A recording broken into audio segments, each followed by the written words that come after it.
DVM Telugu ఛానల్కి స్వాగతం. దానెగూడెం దళితులపై దాడి చేసిన వారిని వెంటనే అరెస్ట్ చేయాలి.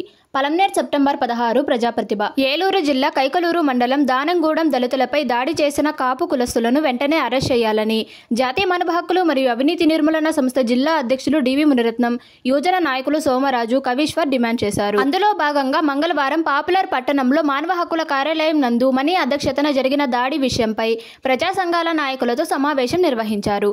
ఈ సందర్భంగా నాయకులు మాట్లాడుతూ ఈ నెల 5వ తేదీ కాపుల వినాయక నిమజ్జన చేస్తుండగా ఇద్దరు దళిత వ్యక్తులు ద్విచక్ర వాహనంపై బార్బార్ షాపుకు వెళుతున్న నేపథ్యంలో సైడ్కు పొమ్మని హారన్ కొట్టినందుకు జీర్ణించుకోలేని కాపు కులస్తులు దళిత యువకులను ఈడ్చి డీజే సౌండ్లో విచక్షణారహితంగా కొట్టి గాయపరచడం సిగ్గుచేటు అన్నారు.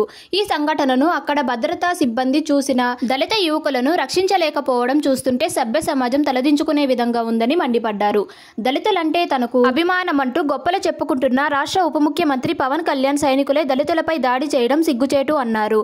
దాడి జరిగి 11 రోజులు గడుస్తున్నా ఇప్పటి వరకు దాడికి కారకులైన వారిని అరెస్ట్ చేయకపోవడం ఏమిటని నిలదీశారు. ఏ ప్రభుత్వం అధికారంలో ఉన్నా మొదట దాడులు చేసేది దళితులపైనేనని, వారికి కులబలం, ఆర్థిక బలం, జనబలం, రాజకీయ బలం లేదని ఒకే ఒక కారణంతో దాడులు చేసి కేసులు లేకుండా కప్పిపుచ్చుకుంటున్నారని విమర్శించారు. ఇప్పటికైనా రాష్ట్ర ముఖ్యమంత్రి, ఉప ముఖ్యమంత్రి స్పందించి దానెగూడెంలో జరిగిన ఘటనపై సమగ్రమైన విచారణ జరపడానికి పోలీసులకు ఆదేశాలు ఇవ్వాలని, దాడికి పాల్పడిన వారిని వెంటనే అరెస్ట్ చేయాలని డిమాండ్ చేశారు.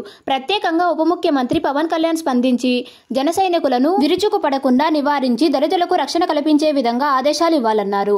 ఈ కార్యక్రమంలో హమానుల్లా, వాణి, సురా శ్రీనివాసులు, గుర్రం సుబ్రహ్మణ్యం, నారాయణ శెట్టి, గంగిరెడ్డి, లక్ష్మీనారాయణ, శ్రీనివాసులు రెడ్డి, సుబ్రహ్మణ్యం, సురేష్ తదితరులు పాల్గొన్నారు.